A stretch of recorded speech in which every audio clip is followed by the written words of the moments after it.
In the year 3078, Earth had changed. The sky was no longer blue, and the cities were surrounded by giant junkyards. Massive fields filled with broken machines, old spaceships, and alien trash. Earth had become the galaxy's dumping ground. Max lived in Junk Zone 47, one of the largest scrap fields in the northern zone. He was only 19, skinny but smart, and worked as a scavenger. Every day, Max searched the metal mountains for anything valuable, old parts, batteries, tools. He sold them in the black market to survive. One evening, the sky above the junkyard turned red.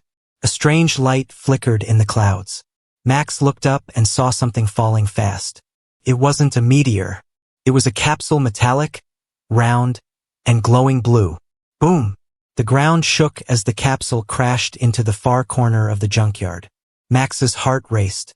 "That's not normal trash," he whispered to himself. Grabbing his scanner and flashlight, he ran toward the crash site. The air smelled like burned metal. Sparks flew from broken wires as he climbed over piles of scrap. When he reached the crash site, he stopped. His eyes widened.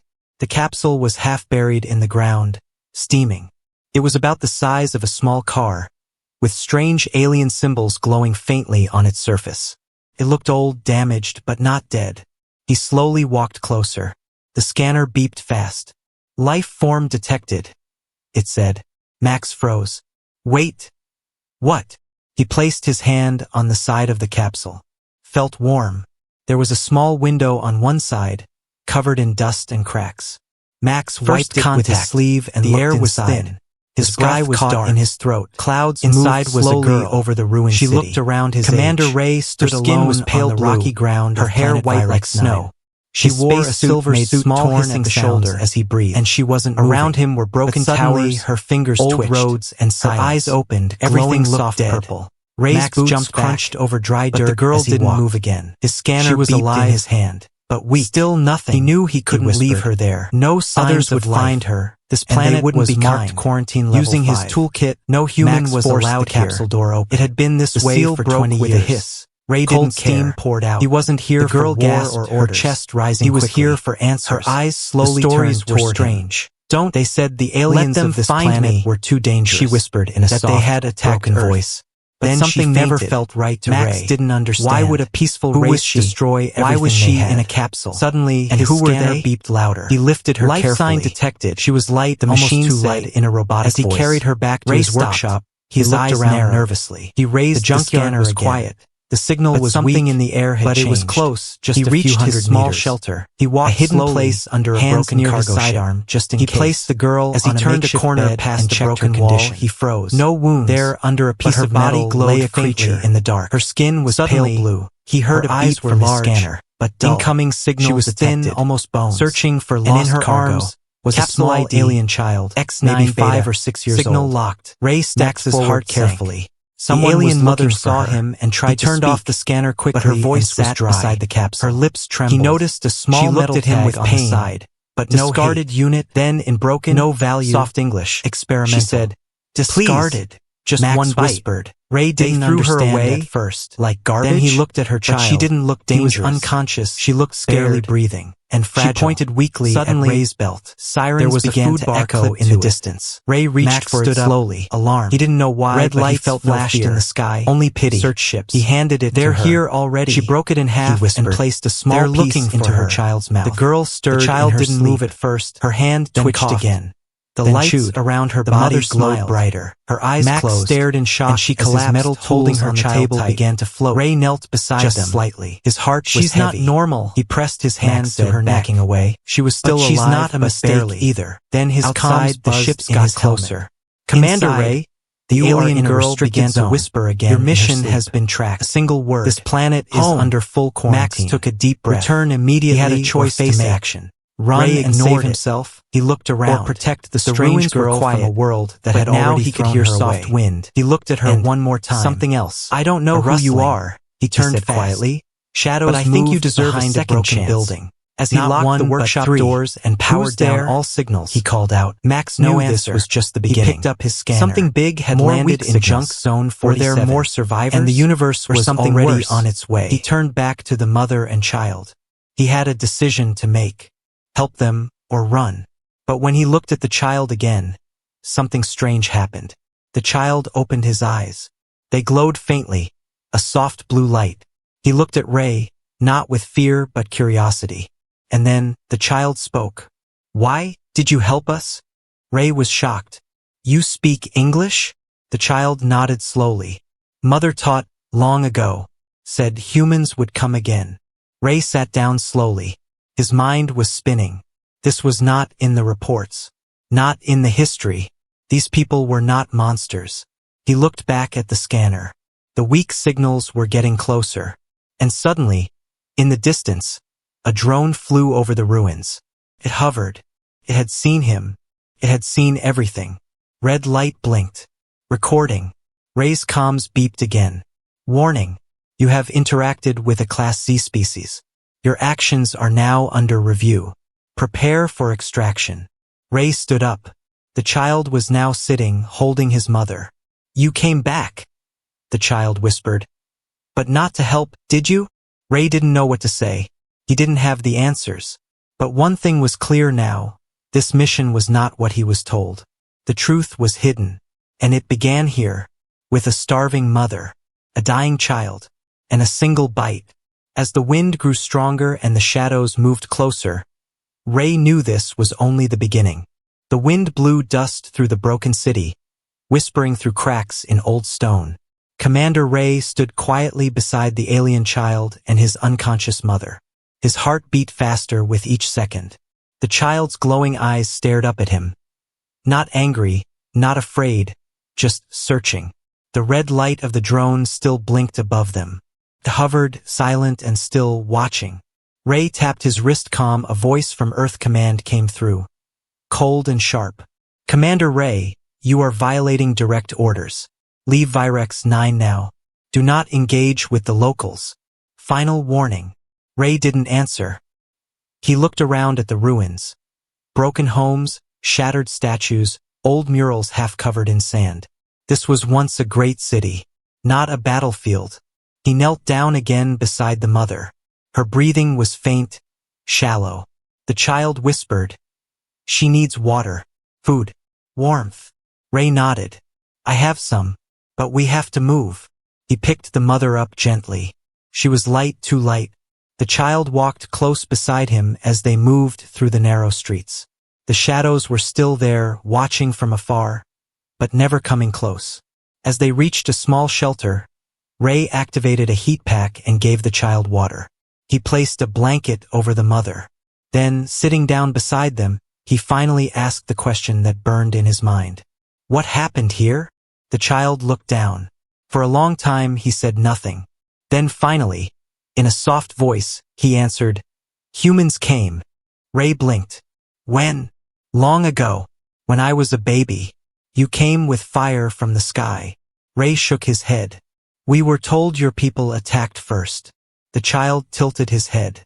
"Is that what they told you?" Ray frowned. "They said you created a weapon, that your kind tried to control other worlds, that you were dangerous." The child didn't speak. He simply stared at the sky. Then he pointed at the clouds. "That is not our sky anymore. Your ships did that. They burned our sun. They poisoned our lakes." Ray felt a chill run down his back. "No, that can't be right," he whispered. The child turned to him. "Then why did they forbid you to come here?" Ray had no answer. He remembered the mission briefings, the fear in the commander's voice, the warnings, the orders. Do not land. Do not help. Do not trust them. But why? Ray pulled out his old data chip and opened the classified files he had saved long ago. Forbidden logs from the early days of the war. There it was, Operation Silence. A hidden project by Earth Command to shut down alien communication before peace talks could happen. His hands trembled. "We attacked first," he said softly. "We silenced your people before they could speak." The child nodded. "You were afraid, so you destroyed." Ray felt sick. He stood up and walked in a circle, trying to clear his mind. "Why didn't anyone tell us? Why lie?" The child answered, "Because truth is dangerous. It makes soldiers like you ask questions. Suddenly, his scanner beeped again. Ray looked down. More signals, 5 this time, and closer. "They're coming," the child said. "Who?" Ray asked. But the child only said one word, "Hunters." Ray pulled out his weapon. "Stay behind me." But the child shook his head. "Not for me. For her." Ray turned. The mother was shaking, her body glowing faintly, like soft light under her skin. "What's happening?" Ray asked. "She is remembering," the child said. Ray backed up. The scanner beeped louder. Then boom! A blast shook the ground nearby. The wall outside shattered as 3 tall, dark machines walked into the street. They were drones, not alien, but human. Earth drones. Ray's eyes widened. "They're here for me." One drone spoke in a deep voice. "Commander Ray, you are under arrest for treason. Step away from the subject." Ray raised his weapon. "No." He stood in front of the child and mother. "They are not a threat." But the drones did not care. One raised a cannon. A warning shot exploded beside Ray. The mother stirred, lifting her hand slowly. Her eyes opened fully now, glowing like stars. She spoke just one word. "Enough." The light from her hand grew bright, so bright it blinded the drones. Sparks flew. Circuits burned. The machines collapsed one after another without firing again. Ray stared in awe. She fell back, weak, the light fading from her skin. The child ran to her, held her close. Ray looked around. The street was quiet again.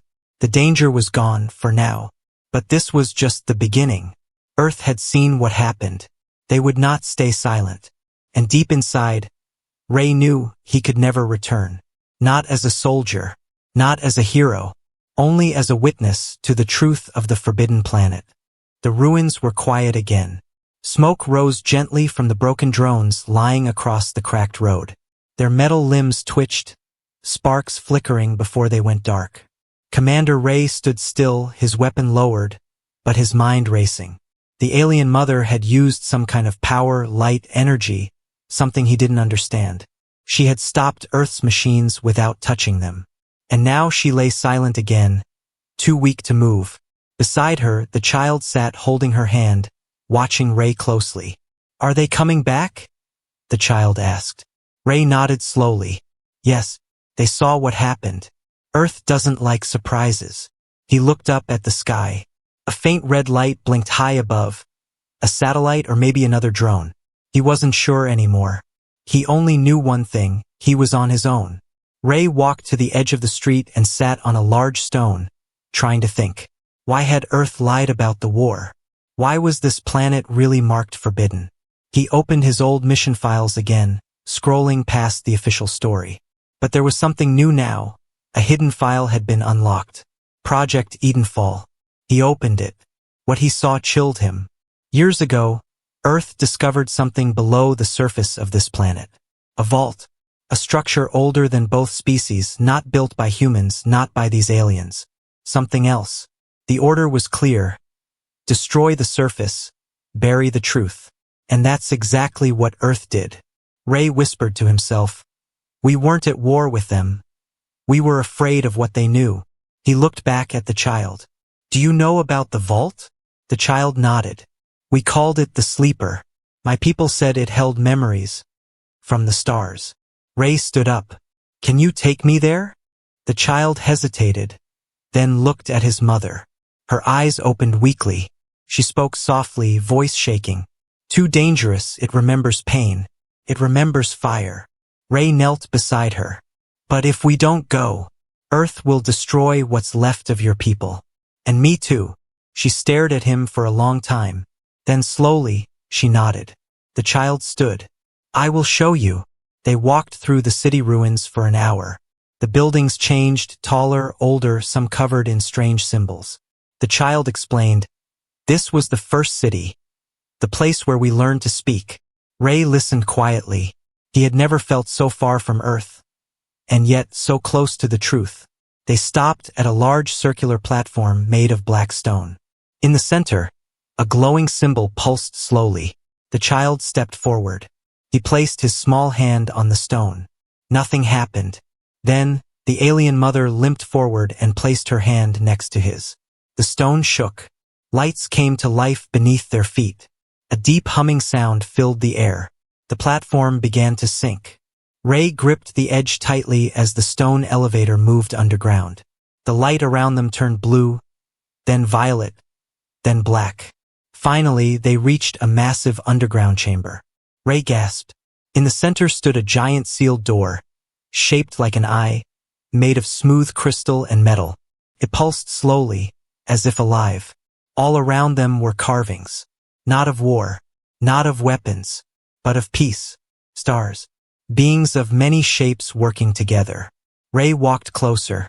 What is this place? The mother spoke softly.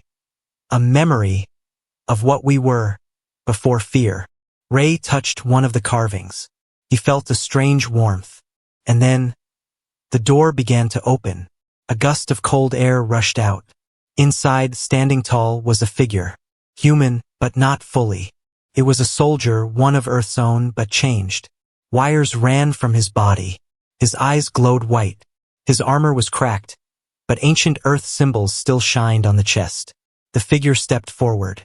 Ray raised his weapon. "Wait," the child said.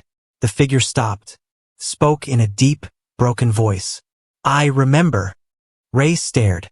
"Who are you?" "I was made to destroy," the figure said, "to erase what could not be understood. But I saw, I learned, and they locked me here."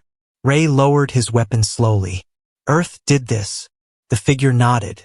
"They feared the truth, that humans were not the first, that we were not alone, that we were not the greatest." Ray asked, "Then why not fight back?" The figure looked at the child. "Because some things are worth saving." Suddenly, Ray's calm crackled again. "Commander Ray, Earth fleet is arriving. Extraction in 2 hours. The planet will be cleansed. Prepare for orbital fire." Ray froze. They were going to burn the planet. Wipe it clean, like last time. He looked at the mother, the child, the ancient figure, and made his decision. "I'm not leaving," he said. "Not without the truth." Silence filled the chamber. Commander Ray stood in front of the ancient figure, the one Earth had buried deep below the surface of Virex 9. The half-human, half-machine being looked down at him with glowing white eyes. Its voice echoed like a memory trapped in time. "I was built for war," it said, "but I chose to remember." Ray felt a chill deep inside his chest. He turned to the alien child, who watched the figure with both awe and fear. The child stepped forward and whispered, "You were the last one, weren't you? The one they sent to kill us all." The being nodded slowly. "But I failed," it said, "because I saw something I wasn't meant to see." Behind them, the alien mother sat against a stone pillar. Her breath was still shallow, her strength fading. She looked at Ray with tired eyes. "Now you see," she said softly. "This war wasn't started by us. It was started to keep something hidden." Ray clenched his fists. He looked around the ancient vault. It was massive walls carved with images of stars, other worlds, beings of all shapes and sizes. There were no weapons here, no signs of hate, only memory. "Who built this place?" Ray asked. The figure walked toward the center of the chamber. A circle of light glowed beneath its feet. Not humans, not Virexians, something older, something that wanted peace. Ray stepped into the circle beside it. A beam of light shot up from the floor, and in the air above them a hologram appeared. A vision, not just pictures, but moving scenes, ancient history, worlds connected by light, humans walking alongside aliens, cities that floated in space, voices speaking in hundreds of languages. Together, the child gasped. "This is what we lost." Ray watched, frozen. Then the vision changed. It showed Earth's fleet arriving long ago. It showed bombs falling from orbit, the sky turning black, cities burning, the humans who refused the attack silenced, buried. The screen faded. Ray's voice cracked. "Why did they hide this?" The figure turned to him. "Because peace is hard to control, but fear is easy." Suddenly, boom, the chamber shook. Dust fell from the ceiling. Ray's comm crackled. Commander Ray, Earth fleet has arrived. Orbital cleansing begins in 20 minutes. Your coordinates are locked. He stepped back in shock. They're going to burn it all, he said. The vault, your people, everything. The mother tried to stand but collapsed. The child ran to her. She won't survive another strike, he said. Ray looked at the ancient soldier. Can this place be moved? Protected. The figure shook its head. No, but it can speak. If you let it. Ray pulled out his comm device. I'll send a message to Earth. Show them what I saw. The figure placed a hand on Ray's shoulder. That won't be enough. They won't believe you. Not just one man. Ray hesitated. Then what do we do? The figure pointed at the child. He's the key. Your food changed him. He carries part of you now. And part of us. He can connect. Ray looked at the child. Connect how? But there was no time for more questions. Another blast shook the vault. The ceiling cracked. Light from the surface spilled in like fire. Earth had begun the burn. Ray shouted, "We have to go!" The figure walked to the center console. "I will stay. I will protect the vault." Ray grabbed the mother in his arms. The child followed as the elevator rose again. Faster this time. As they reached the surface, the sky was no longer dark. It was glowing red. Fire rained from the heavens. Drones buzzed in the air, scanning the ground. Ray turned to the child. "Can you stop them?" The child looked up. His eyes glowed bright blue, brighter than before. A strange hum filled the air around him. "I can try." He walked forward slowly. Every drone turned to him. Ray raised his weapon, ready to fight. But the child simply raised his hand. And then nothing. Silence. Every drone froze in place. Their lights turned blue. Their weapons powered down. Ray's eyes widened. "How did you do that?" The child looked back. "They heard me." In that moment, across the planet, the machines paused. The fire stopped.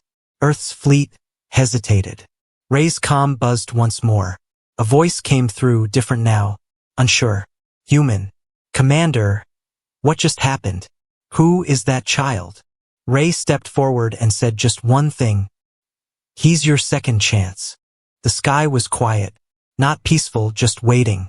Commander Ray stood on the cracked surface of Virex 9, holding the alien mother in his arms. Her breathing was weak.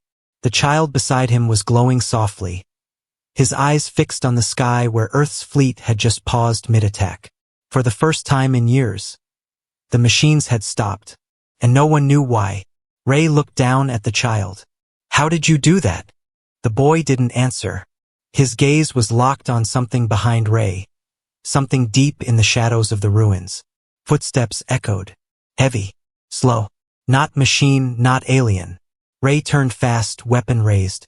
It was the soldier from the vault, the ancient hybrid, half-human, half-machine. He had followed them. But something was different now. His armor, once dark and broken, had begun to repair itself. Lights blinked along his chest. His posture was taller, stronger. His white glowing eyes were calmer now, aware. Ray stepped forward. "You made it out." The soldier nodded. "The child woke something in me. Memories. Purpose." Ray asked, "Who are you really?"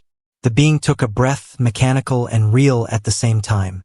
"I was called Unit 7, designed by Earth Command, built to erase resistance, sent to this planet during the first wave.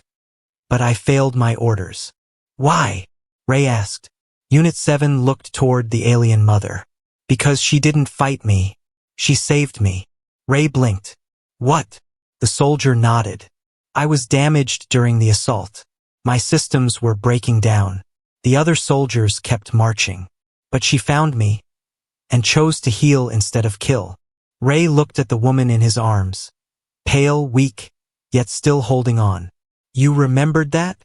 Ray asked. Unit 7 said, "Not at first. They wiped my memory. But your presence." The child's voice, it brought it all back. Suddenly, the comm device on Ray's wrist activated. A voice came through, not an order this time, but a question. Commander Ray, the fleet is on standby. What's happening down there? Who activated the drones? Ray turned on the transmitter. Listen to me, he said. There's something here you need to see. Something we buried. Something we broke. There was silence. Then another voice, colder, official. Commander, this is Fleet Admiral Cass. You are speaking unauthorized messages across high command channels. You are in violation of protocol. Ray didn't flinch. Maybe, but your protocol created a weapon. And now it's standing next to me, refusing to kill. Behind him, the child stepped forward. His voice calm but clear. You feared what you didn't understand. So you sent soldiers, then machines, then fire. But you never sent anyone to listen. The transmission crackled again. Who is that voice? What AI is that? Ray smiled bitterly. He's not an AI. He's a child of this world. And you tried to wipe him out, just like the rest. The line went dead. Ray exhaled. We don't have much time. Unit 7 stepped forward. Then let's use what time we have. Ray turned to him.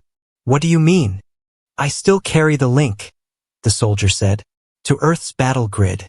If I go active, they'll listen. If I speak, they'll hear me. Ray narrowed his eyes. They'll try to shut you down. The soldier nodded. Let them try. He walked to a flat piece of broken tower and sat down. From his chest, wires extended, connecting to Ray's comm system. Start the broadcast, he said. Ray hit the button. A signal shot upward, strong, bright. The child placed his hand on the soldier's armor. And then, Unit 7 began to speak. Not like a machine, not like a soldier, like a witness. He told Earth of the war, the lies, the peace that was broken, the healing he received from the ones he was told to destroy. He told them about the vault, the truth buried beneath the ruins. He told them about the child, a bridge between two races, carrying both light and memory. Across the fleet above, humans listened, in silence, in command rooms, in ships armed with fire, in hearts unsure of what to believe anymore. And then the child spoke again. Please, just one chance. The words echoed across channels. Soft, powerful, familiar. And then, for the first time in decades, Earth responded not with weapons, but with words. We hear you. Ray closed his eyes. It had begun. Not a war, but something harder. Peace. For a moment it felt like hope. Commander Ray stood under the blood-red sky of Virex 9, watching the blue light of the broadcast fade into the clouds. The message had been sent. The truth had been heard. And Earth had responded. We hear you. Just 3 words. But after decades of silence, war, and lies, those 3 words meant everything. The alien child stood beside Ray, his glowing eyes full of something new. Possibility. The ancient hybrid soldier, Unit 7, powered down his transmitter with slow, careful hands. The alien mother, still weak, rested nearby under a thermal blanket. Her breathing had steadied, but her strength was nearly gone. Ray touched his comm static. Then a soft voice returned. Commander Ray, this is Captain Leanne of the Earthship Veritas. We received your signal. We're holding fire. A medical ship is en route. Stand by for extraction. Ray exhaled. They had listened. He turned to the child. It's not over, but maybe we've bought enough time to stop the worst. The child gave a tired smile. But Unit 7 didn't smile. He turned his head sharply toward the horizon. They're coming, he said. Ray's smile faded. Who? The hybrid's voice dropped lower. Not all of Earth wants peace. Moments later, the sky cracked. A second fleet entered orbit, not the Veritas, not medical ships, but something else. Black ships with no ID markers. Silent. Built for war. Ray's comm flared again. But this time it was a different voice. Cold. Sharp. This is Admiral Rourke. Commander Ray, you are under arrest for the crime of cross-species communication and spreading classified data.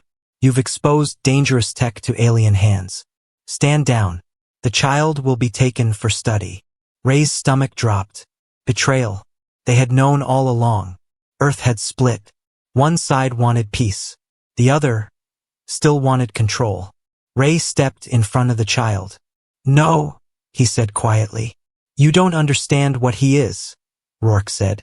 "That boy isn't a symbol of peace, he's a threat. He has neural links to every drone we've ever built. One signal from him and our own weapons could be turned against us. We can't risk that." Ray's voice grew hard.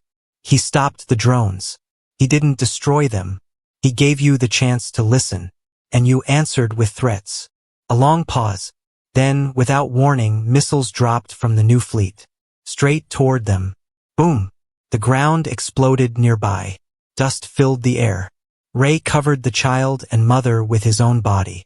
Unit 7 stood in front of them, shielding the group with his metal frame.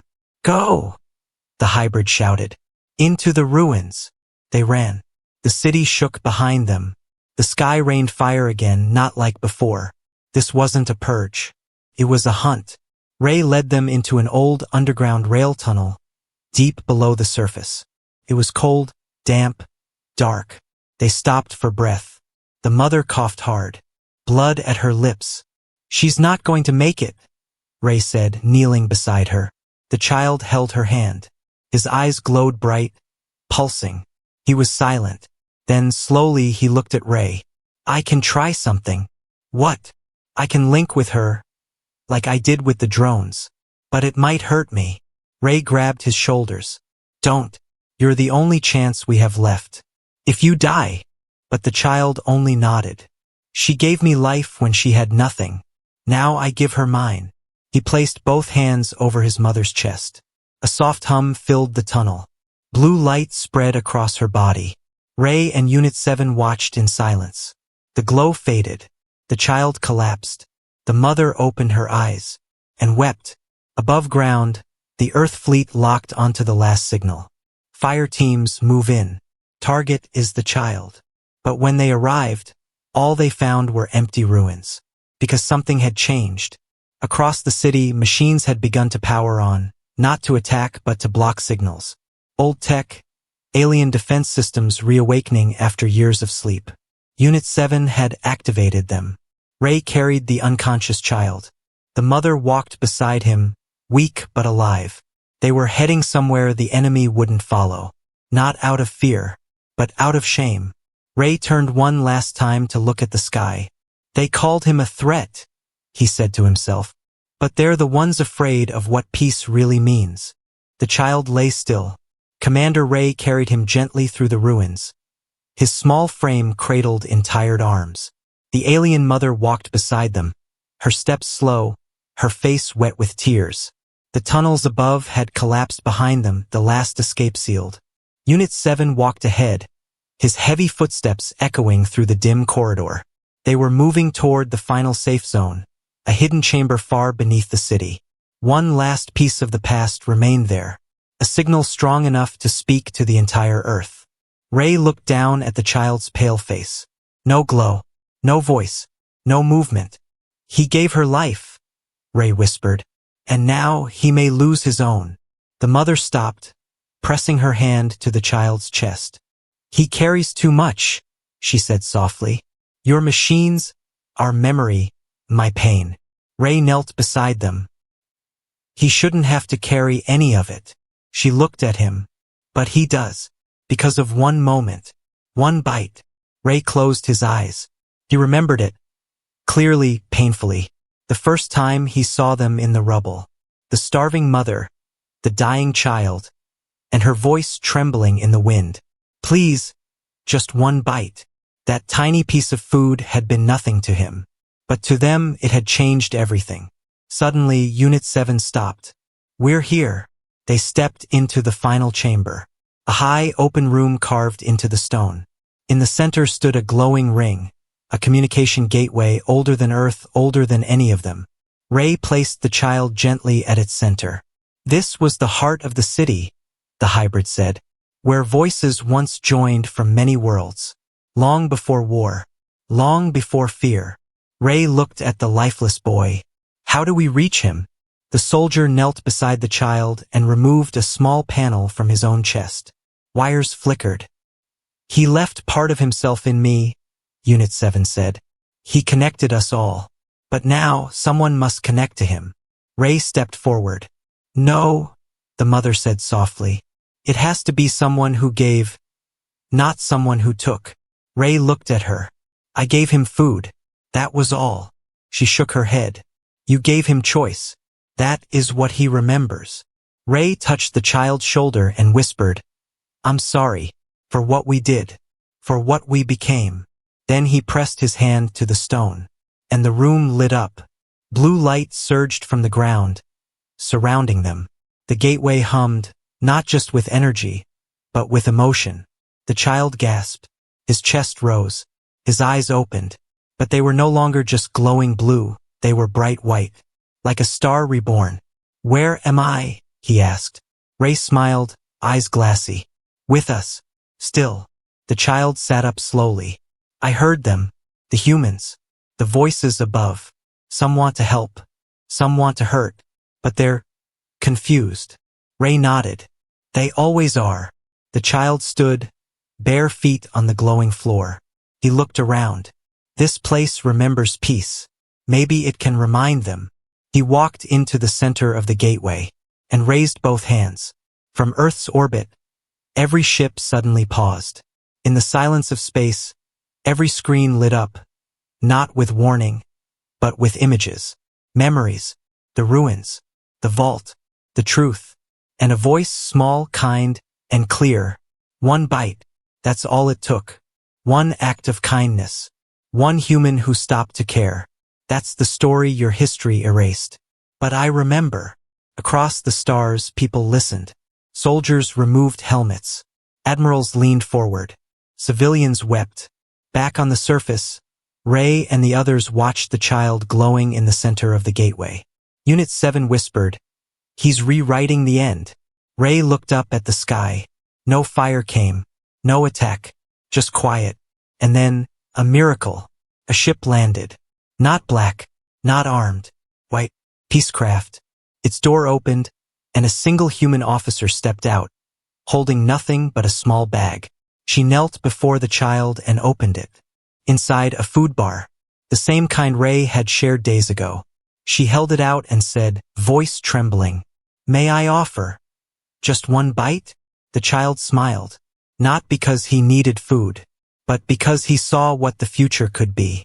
Years later, they would tell the story across 2 worlds. The boy who changed the war without lifting a weapon. The soldier who remembered. The mother who forgave. And the human who listened. And they would always begin the same way. Please, just one bite.